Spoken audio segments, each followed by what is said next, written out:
My brakes failed twice in October, right after my son doubled my life insurance. Most people would panic, call the police, demand answers.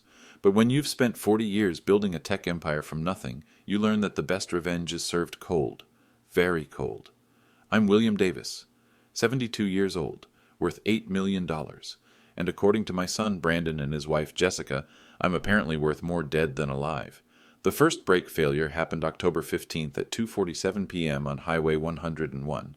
The second was October 28th at 11:23 a.m. in my own driveway. Both times my Tesla's backup system saved my life, but they didn't know about the cameras. They didn't know about my connections. And they certainly didn't know what I was planning. You see, I may be old, but I'm not stupid. 2 years ago, my wife Patricia died of cancer. We'd been married 45 years.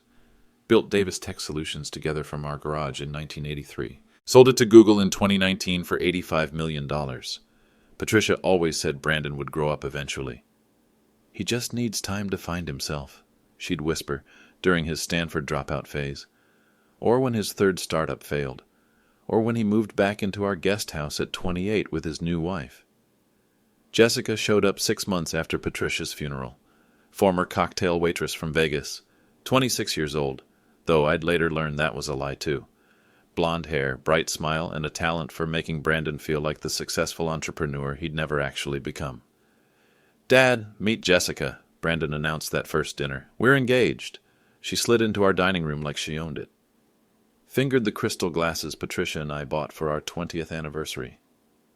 "This place is amazing, Mr. Davis. Very vintage." Vintage. My wife's $40,000 renovation was vintage. Within 3 months they were married. Small ceremony. City Hall. Jessica wore white Louboutin heels that cost more than most people's monthly rent. I paid for everything, of course. "It's temporary," Brandon assured me when I mentioned the guest house situation. "Just until we get on our feet." That was 18 months ago. I started paying them an allowance. $8,000 a month seemed reasonable, enough to cover their expenses while Brandon explored opportunities. Jessica called it family support. I called it enabling. The signs were subtle at first. Jessica would redirect conversation whenever I talked about Patricia.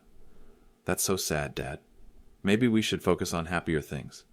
She'd rearrange furniture without asking. Replace Patricia's family photos with generic art from Target. "The old stuff is so depressing," she'd say, boxing up 40 years of memories. "You need a fresh start." Brandon nodded along, always nodding, never disagreeing with his beautiful young wife. Dinner conversations became exercises in dismissal. "Dad, you should really consider updating your investment portfolio," Jessica would suggest, cutting her grass-fed beef. Brandon's been reading about cryptocurrency. Brandon, who couldn't balance a checkbook, was apparently now a financial advisor. "Maybe you should slow down the driving," she'd add sweetly. "Men your age have such slow reflexes." Men my age. I was 72, not 92. I'd driven 2 million miles without a single accident. The condescension escalated gradually. Jessica would speak to me like I was a confused child. "Now, William, remember what we talked about? The big words confuse you." Big words. I'd negotiated billion-dollar contracts, written code that revolutionized data processing. But apparently, discussing my own investment strategies was beyond my mental capacity. Brandon started treating me like a burden he'd inherited. Family dinners became progress reports on my decline. "Dad forgot to lock the front door again," he'd tell Jessica while I sat right there. I hadn't forgotten anything.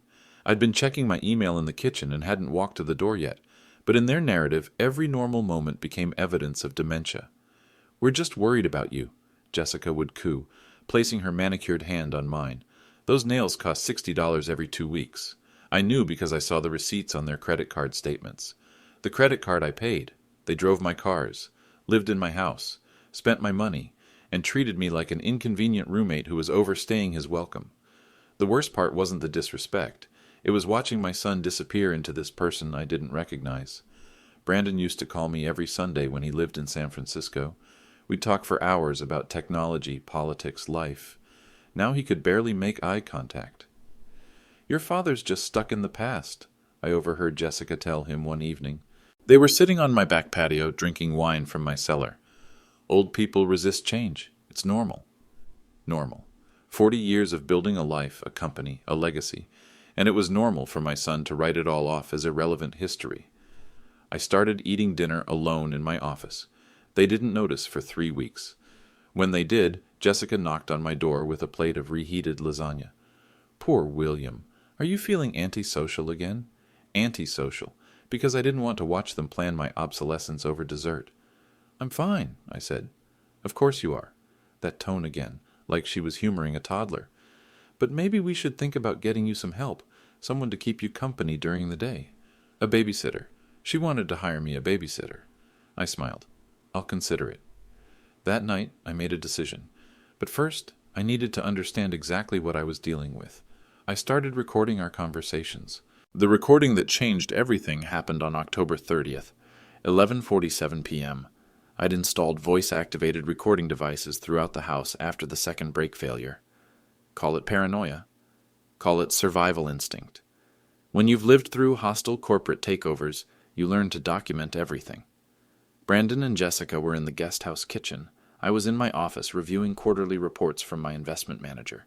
The system was designed to activate when voices exceeded normal conversation levels. They were arguing.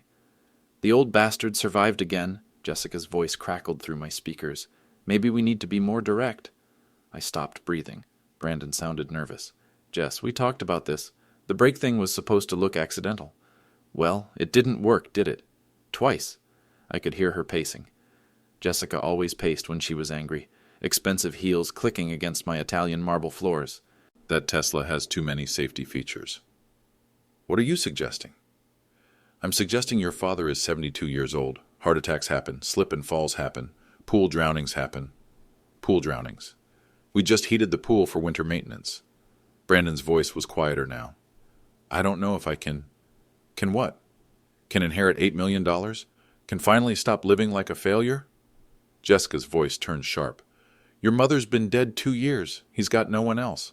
Perfect timing. The casual cruelty of that sentence hit me like a physical blow.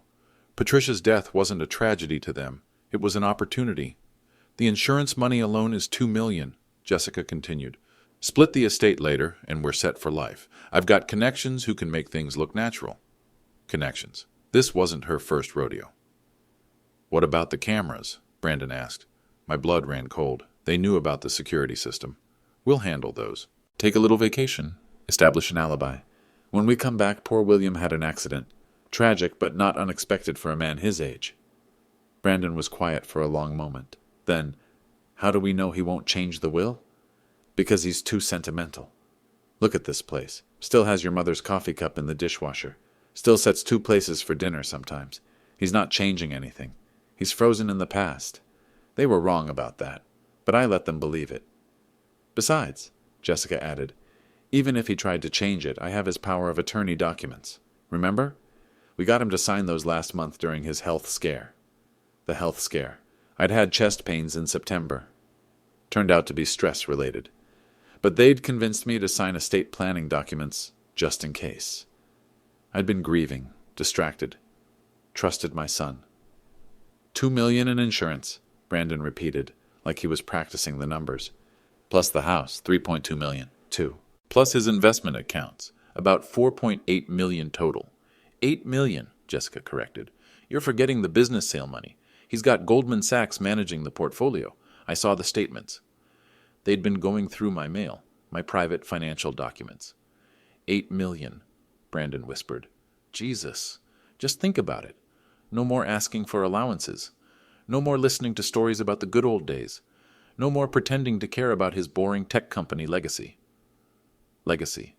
40 years of innovation, job creation, technological advancement, reduced to a boring legacy that inconvenienced their inheritance timeline. I still think we should wait, Brandon said. Maybe he'll get sick naturally. While he donates everything to charity? While he gets remarried to some gold-digging nurse? While he pisses away our future on grief counseling and memorial foundations? Jessica's voice was venomous now. No, we move in the next month, before the holidays. Before he gets sentimental about Patricia's last Christmas or whatever. Patricia's last Christmas. They couldn't even respect her memory for 5 minutes. How? Brandon asked. Leave that to me. I told you, I have connections. People who specialize in making problems disappear. Connections. People. This was organized. The pool house has a gas line, Jessica continued, thinking out loud. Gas leaks happen, especially in older homes. Poor William probably fell asleep watching television. Never felt a thing. They were planning to murder me in my sleep and make it look like an accident. What about neighbors? Investigation? What investigation? Tragic accident, natural gas leak. Happens to elderly people all the time. Will be devastated, of course. Grieving. Probably need some time away to process the loss. Time away, while evidence disappeared and memories faded. I need a drink, Brandon said. We both do. But after next weekend, we'll be drinking champagne in Maui, first class, on William's dime. They laughed, actually laughed, about murdering me and vacationing with the insurance money. The recording continued for another 10 minutes. Details about timing, alibis, and asset liquidation. They discussed selling the house, cashing out investments, and moving to somewhere without so many memories. When they finally went to bed, I sat in my office staring at the recording device. Red light blinking in the darkness. 45 years of marriage. 28 years of fatherhood. 8 decades of life. And it all came down to this. I was worth more dead than alive to the only family I had left. But here's what Jessica got wrong about grief. It doesn't just make you sentimental. Sometimes it makes you dangerous. I didn't sleep that night. Instead, I sat in Patricia's reading chair, the one Jessica wanted to donate to Goodwill, and made lists. List 1, everything I knew about their plan. List 2, everything I didn't know yet. List 3, everything I was going to do about it. By sunrise, I had 47 items across 3 legal pads. Patricia always said I overthought problems. William, sometimes the solution is simpler than the analysis. But this wasn't a technical problem. This was survival. At 6 a.m., I made coffee using Patricia's favorite mug, the one Jessica said was too depressing to keep around. Then I called my estate attorney, David Wilson. William, it's early, even for you. David and I went back 30 years. He'd handled the original incorporation of Davis Tech, 3 major acquisitions, and Patricia's estate planning. If anyone could navigate this situation, it was him. David, I need to see you today. This morning, if possible. Of course. Everything all right? I'll explain when I see you. But I need to ask, hypothetically, how quickly can someone change a will? Silence. David wasn't stupid. He understood the implications. Hypothetically, if someone wanted to completely restructure their estate, we could have documents ready within 48 hours, assuming they knew exactly what they wanted. I know exactly what I want. William. David, I also need names. A private investigator, someone who works with law enforcement, someone discreet. Another pause. I'll make some calls. By 9 a.m., I was in David's office with a fresh cup of coffee and a 3-page outline of my requirements. You want to disinherit Brandon completely? David's reading glasses had slipped down his nose. He always did that when reviewing complicated documents. Completely. Everything goes to the Patricia Davis Memorial Foundation. I'll establish it as a nonprofit focused on elder abuse prevention and victim advocacy. William, that's $8 million. I'm aware of the amount, David. He set down the papers. Are you sure about this? Family relationships can be complicated. They tried to kill me. The words hung in the air like a verdict. David's expression shifted from concern to alarm. What? I played him the recording, all 17 minutes and 34 seconds. When it finished, David sat back in his leather chair. Jesus Christ, William.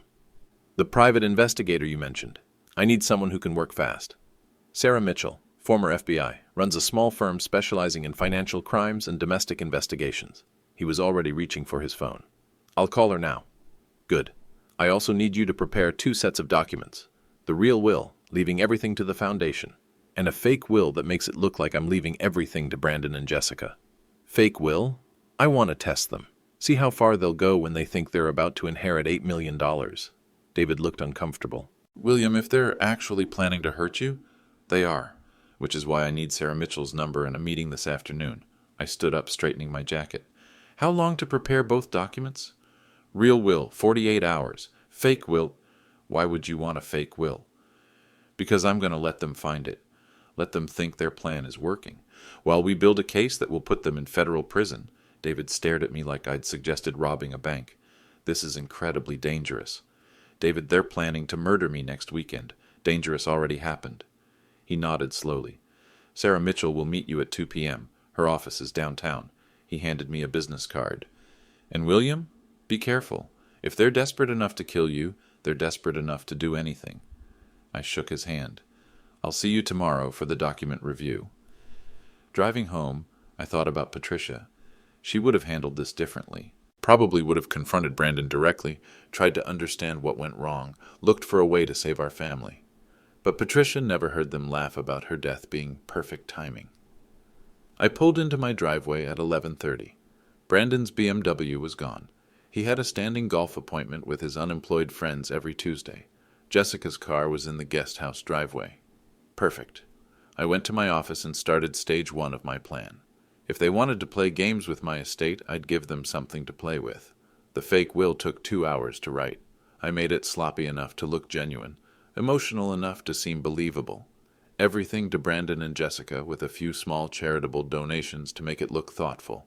Then I printed it on legal letterhead I'd saved from an old contract, signed it with my shaky, old man handwriting, and left it in my desk drawer, slightly open, like I'd been interrupted while reviewing it, hook, line, and sinker. And my plan would take exactly 6 weeks to execute, but they'd given me the timeline, before the holidays. That left me 37 days to destroy them. Sarah Mitchell looked like someone who could kill you with a pencil and make it look like natural causes. 5'6", graying hair pulled back in a practical bun, and eyes that missed nothing. Her handshake could crack walnuts.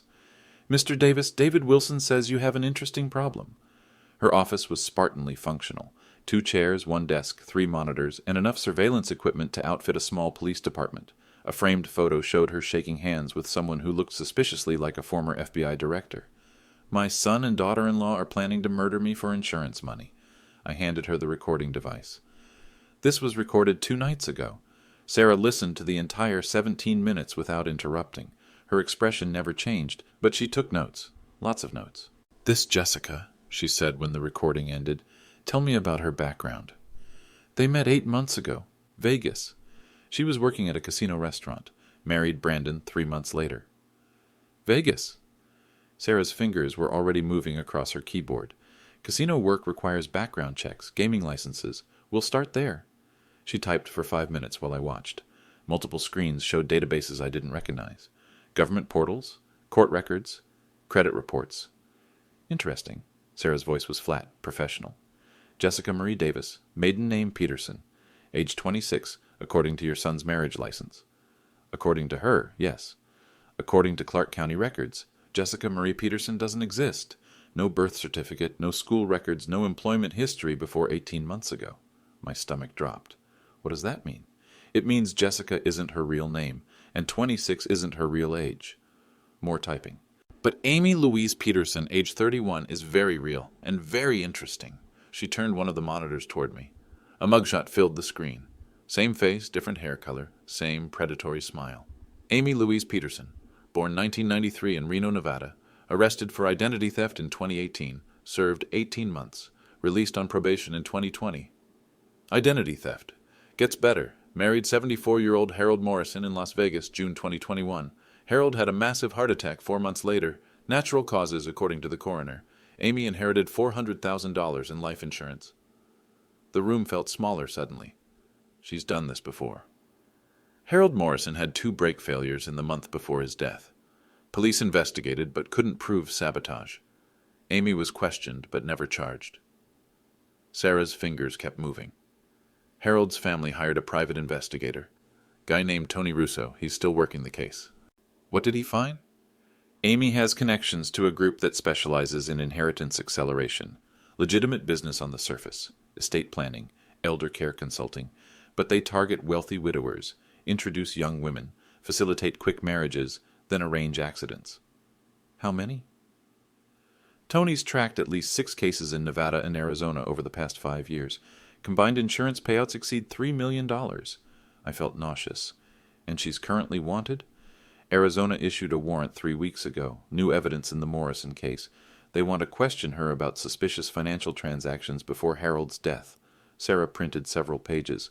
Here's where it gets interesting for you. She handed me a bank statement. Amy Peterson's name was at the top, but the address was a P.O. box in Henderson, Nevada.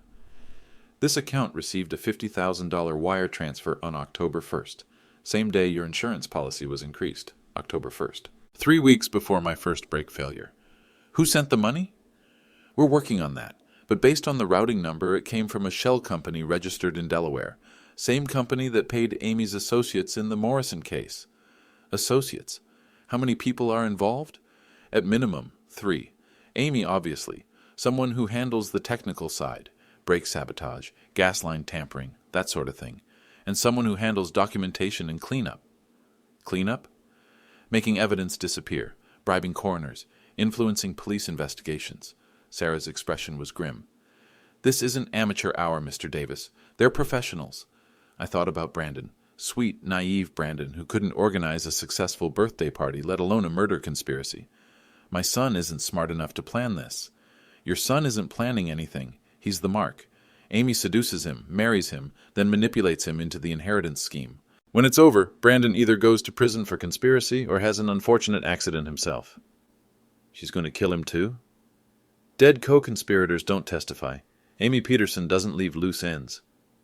The weight of it hit me. Brandon wasn't just stealing from me. He was signing his own death warrant. We need to move fast, Sarah continued. If they're planning something for next weekend, we have 6 days to build a prosecutable case.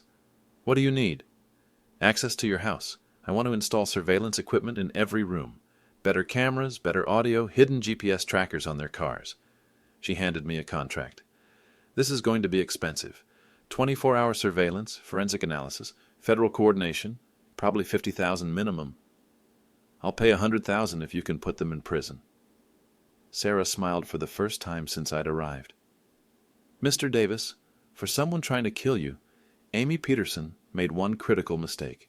What's that? She targeted someone with the resources to fight back. I signed the contract. When do we start? We already started. I've got a team heading to your house now. They'll install equipment while your son is at golf and Amy thinks you're visiting me. How do you know their schedules?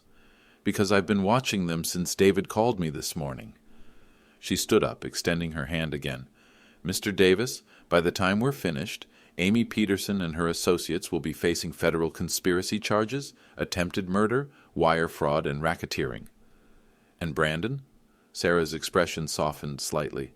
That depends on how far he's willing to go. If he's truly being manipulated, there might be a deal. If he's a willing participant. Then he goes to prison with the rest of them. Yes. I shook her hand. Good. The surveillance equipment was invisible. Sarah's team had installed microcameras in every room, GPS trackers on both cars, and listening devices that could pick up whispered conversations through walls. If Brandon and Jessica so much as discussed the weather, we'd know about it. Thursday evening, I decided to test the waters. Brandon was in the kitchen, raiding my refrigerator for dinner ingredients.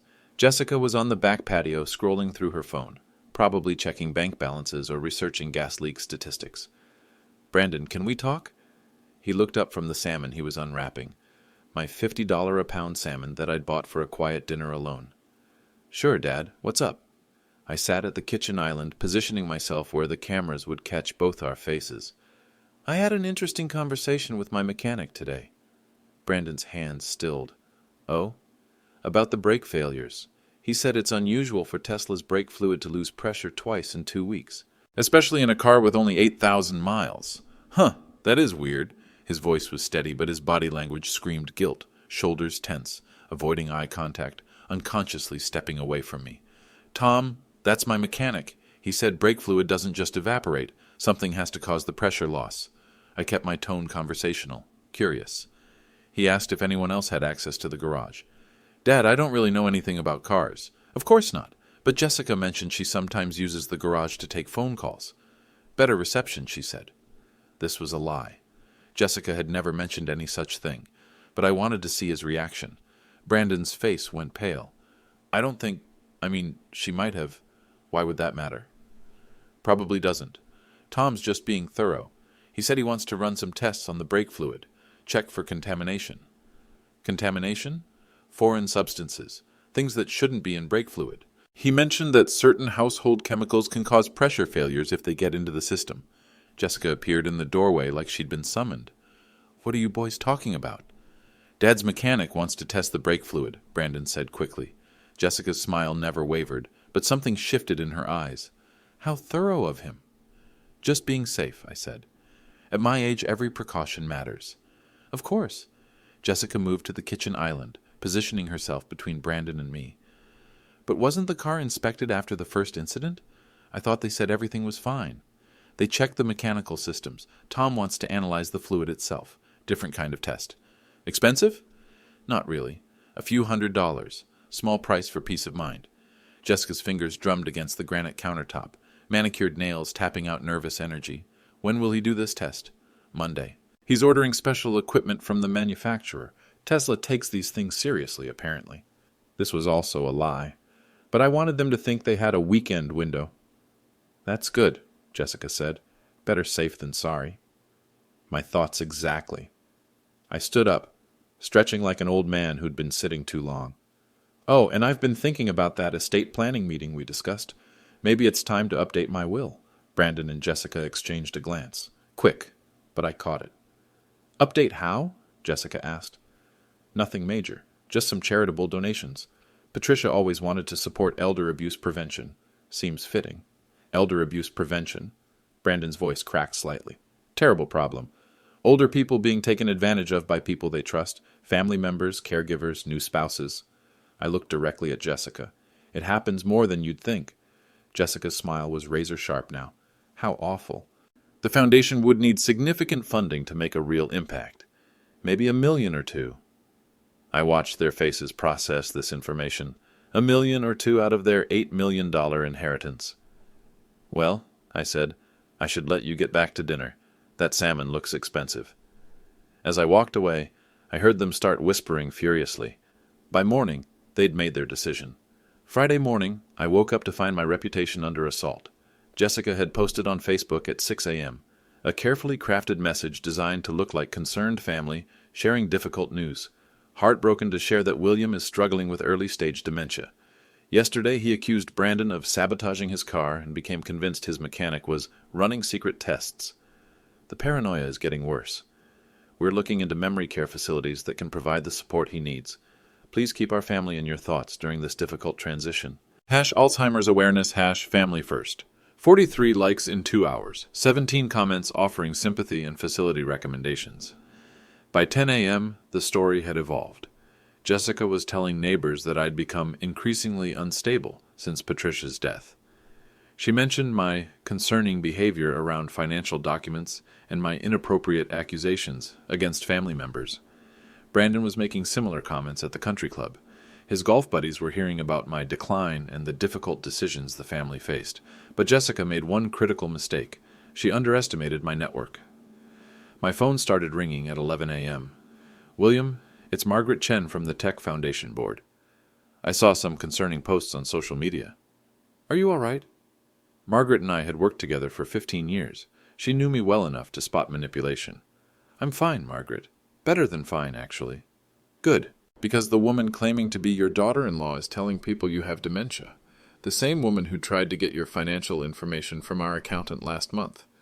That was news to me. She contacted our accountant?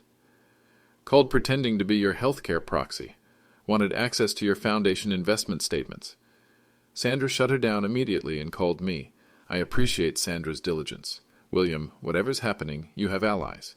The entire tech community knows your character. Don't let them isolate you. Similar calls came throughout the day. Former employees, business partners, old friends, all reporting Jessica's attempts to spread her narrative. But instead of believing her, they were warning me. At 2 p.m., Jessica escalated.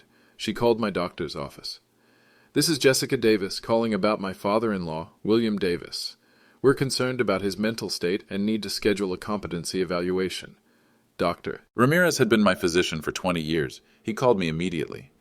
William, someone claiming to be your daughter-in-law just requested a mental health evaluation. She mentioned paranoid episodes and financial confusion. Interesting timing, I said. I told her that patient privacy laws prevent me from discussing your health with anyone without written authorization. She became quite insistent. How insistent? She threatened to report me to the medical board for enabling elder abuse through neglect. Direct quote. Jessica was getting desperate. Good. Dr. Ramirez, would you be willing to document this conversation, including her threats? Already done. And William, I've been your doctor for 2 decades. If you had dementia, I'd know. Your cognitive function is better than most 50-year-olds. By 5 p.m., Jessica had posted again. Update on William. He's convinced we're plotting against him and has been calling family friends with paranoid stories. Dr. Ramirez says this level of delusion requires immediate intervention. We're heartbroken but have to prioritize his safety. Memory care evaluation scheduled for Monday. Elder care. Difficult decisions. Another lie. Dr. Ramirez had never said any such thing, but this post crossed a line. She was now impersonating a medical professional online.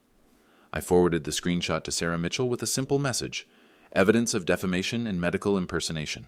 Sarah called back within an hour. William, this is perfect. She's committing multiple felonies in writing with timestamps and witnesses. How many felonies? Elder abuse through isolation attempts, medical impersonation, defamation with intent to damage financial interests, and conspiracy to defraud, plus everything we already have. And Brandon? He's being more careful, sticking to verbal comments, but we have him on recording participating in the original conspiracy. What's our next move? Let them keep talking. Every post, every call, every attempt to isolate you is evidence. Meanwhile, my forensics team finished analyzing your brake fluid. And? Definitely sabotaged. Someone introduced a corrosive agent that weakened the seals gradually. Sophisticated approach. Professional work. Professional. The chemical signature matches 2 other cases Tony Russo worked in Nevada. Same technique, same materials. We can connect Amy to those murders through the evidence. I felt a cold satisfaction settle in my chest. How long until we can arrest them? Monday. We need the weekend to coordinate with FBI and local authorities. 5 separate charges across 2 states. Monday it is. William, one more thing. They're getting desperate. Desperate people make mistakes, but they also become dangerous. Don't be alone with them this weekend. Understood. I hung up and started preparing for the final act. Saturday morning I received an unexpected gift, a complete confession. Jessica and Brandon were in the guest house kitchen at 7 a.m., planning their weekend timeline. They had no idea that Sarah's team had installed audio surveillance throughout their living space. The recording was crystal clear. Monday's too late, Jessica said. If the mechanic actually tests that brake fluid, we're screwed. Maybe we should wait, Brandon replied. Find another way. There is no other way. Your father's becoming suspicious, and now he's talking about changing his will. We move tonight. Tonight. Saturday night. The gas line approach? Too obvious after the brake failures. We need something that looks completely natural. I was listening to this conversation live from my office, wearing headphones connected to Sarah's monitoring equipment. She'd installed a real-time feed so I could hear threats as they developed. What about the stairs? Brandon suggested. Old people fall downstairs all the time. Too unpredictable. He might survive with injuries, then we'd have a witness. Jesus. They were discussing murder methods like dinner plans. The pills? Jessica continued. I've got enough sleeping medication to drop a horse, mix it in his evening scotch, make it look like an accidental overdose. Where did you get sleeping pills? Same place I got the brake fluid chemicals. My connections have access to everything. Connections. Plural. How much? Enough to stop his heart within 2 hours. Peaceful, painless. Then we call 911, hysterical with grief. Poor William, such a sad accident. Probably confused his medications. And the will? We've already seen it. Everything to us. The foundation gets a few small donations, but we inherit the house, the investments, everything major. The fake will I'd planted. They'd taken the bait completely. $8 million, Brandon whispered. $8 million, Jessica confirmed. Tomorrow morning we're millionaires. By next weekend we're in Maui planning our new life. I called Sarah immediately. We have a timeline, I said. Tonight, sleeping pills in my scotch. We're moving up the arrest schedule. How's your acting? My acting? Tonight you're going to help us catch them in the act. Are you willing to wear a wire? 2 hours later I was fitted with broadcasting equipment that would make NASA jealous. Micro camera in my shirt button, audio transmitter in my watch, GPS tracker in my shoe. If anything goes wrong, we'll be in your house within 30 seconds, Sarah assured me. FBI tactical team is positioned in the neighbor's garage. Local police are covering all exits. What exactly do you need me to do? Normal Saturday routine. But when they offer you a drink tonight, accept it. We need them on video administering the poison. And if they use too much? Sarah handed me a small device that looked like a hearing aid. Emergency antidote dispenser. Press the button and it releases activated charcoal directly into your bloodstream. You'll have about 20 minutes before any sleeping medication becomes dangerous. 20 minutes. William, I know this is scary, but we need definitive proof of attempted murder. Without it, they might plea bargain down to conspiracy charges. How long in prison for conspiracy? 3 to 5 years. With attempted murder, it's 15 to 25. And for Amy's previous victims? If we can prove the Nevada and Arizona murders, she's looking at life without parole. That decided it. Let's catch these bastards. The afternoon passed slowly. Brandon and Jessica were models of concern, checking on me regularly, asking about my dinner plans. Maybe we should cook together tonight, Jessica suggested around 4 p.m. Like a family.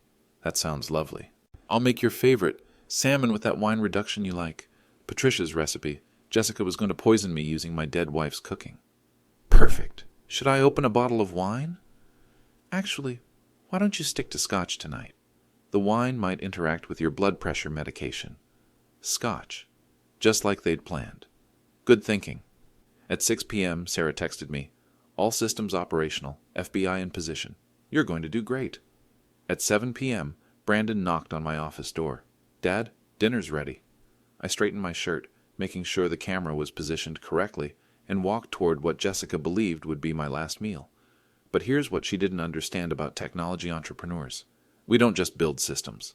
We build better systems than our competitors. And tonight, I was about to demonstrate exactly what 40 years of strategic thinking could accomplish. The game was almost over. Saturday night, I played my part perfectly. Dinner was excellent. Jessica had outdone herself with Patricia's salmon recipe, adding touches that my wife never would have thought of. The wine reduction was particularly flavorful. This is delicious, Jessica. Patricia would be impressed. Thank you, William. I've been practicing her recipes. Thought you might enjoy the connection to her. Jessica was using my grief as seasoning. Brandon seemed nervous, pushing food around his plate instead of eating. Everything okay, Dad? You seem relaxed tonight. I feel good. Really good, actually. Dr. Ramirez called yesterday with my test results. Blood pressure excellent, cognitive function perfect. He said I have the health profile of a 60-year-old. Jessica's fork paused halfway to her mouth. That's wonderful news. He also mentioned something interesting about the social media posts claiming I have dementia. Apparently, impersonating medical professionals online is a federal crime. Silence. But I'm sure that was just a misunderstanding, I continued. People say things when they're worried. Of course, Jessica said quickly. Just family concern. After dinner, we moved to the living room. This was the moment they'd been waiting for. Dad, why don't you relax? I'll get you a scotch. Brandon was already moving toward the bar cart. That would be perfect. Make it a double. I'm celebrating. Celebrating what? Jessica asked. I finalized my estate planning this week. Everything's settled now. No more decisions to make. I watched them exchange glances. Quick, but loaded with meaning. Brandon handed me the scotch. Macallan 18. $300 bottle. They were poisoning me with the good stuff. Cheers, I said, raising the glass. To family. To family, they echoed. I brought the glass to my lips and pretended to drink. The scotch tasted normal, but I could see a faint residue at the bottom. Dissolved pills, probably. Smooth, I said. Really smooth, said. Jessica smiled. The best for the best. 20 minutes later, I yawned dramatically. I think I'm ready for bed. Long day. Sleep well, Dad, Brandon said.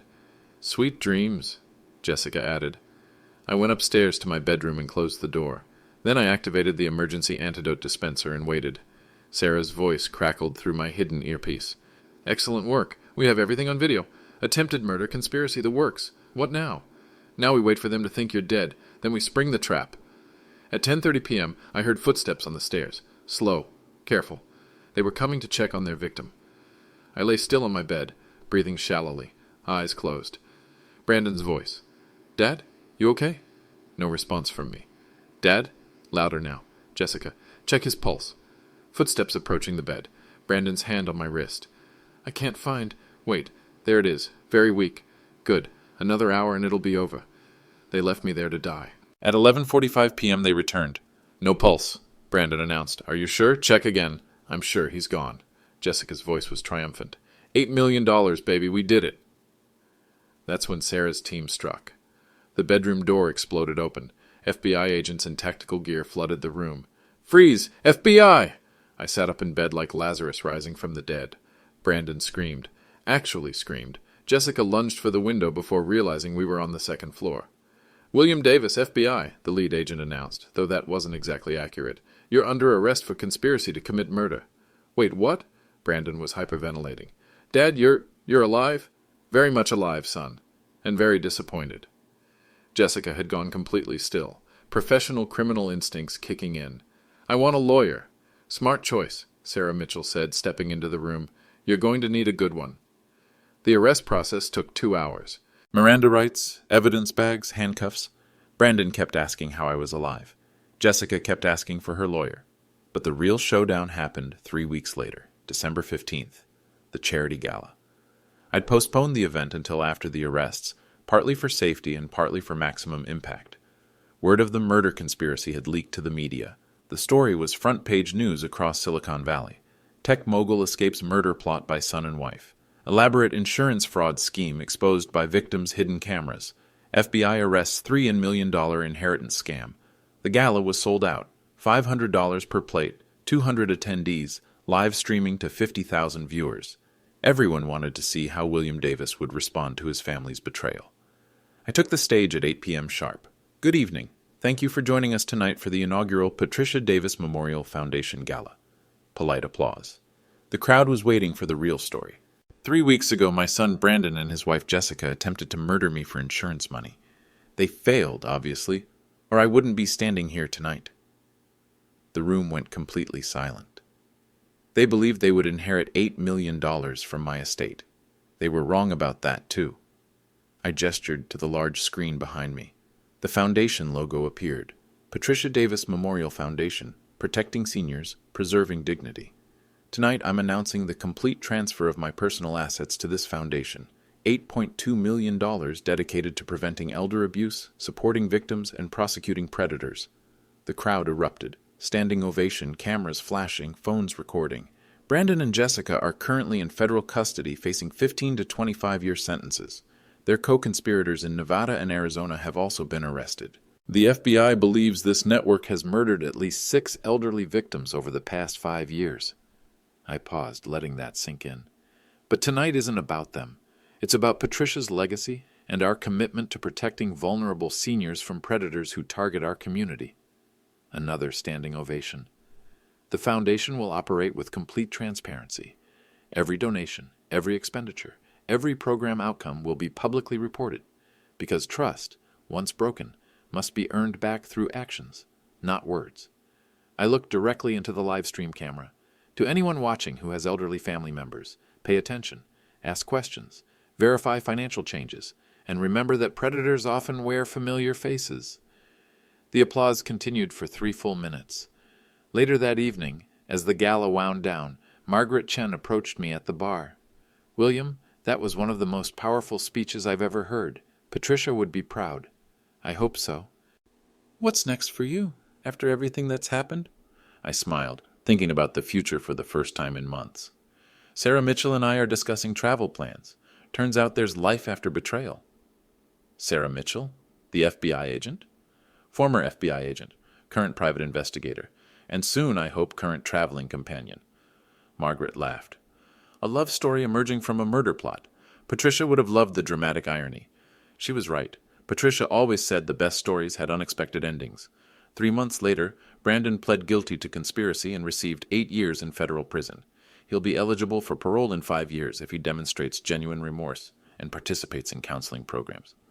Jessica, real name Amy Peterson, was sentenced to life without parole after DNA evidence connected her to 4 previous murders. Her connections turned out to be a sophisticated criminal network specializing in inheritance fraud. 17 people were ultimately arrested across 6 states. The brake sabotage expert, a mechanic named Carlos Mendoza, received 15 years. The document forger, Linda Walsh, got 12 years. The network's leader, Vincent Romano, was sentenced to life plus 30 years. Total recovery for previous victims' families, $4.6 million in seized assets and insurance reversals. But the real victory wasn't the money or the sentences. It was proving that intelligence beats greed, patience beats desperation, and justice beats betrayal. Every single time.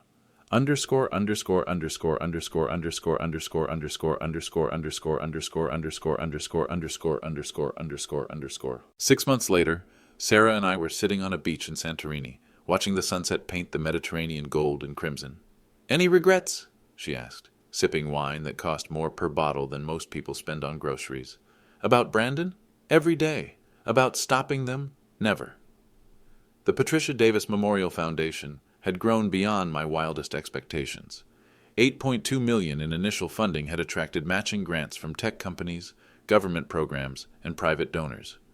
We were approaching $20 million in total resources.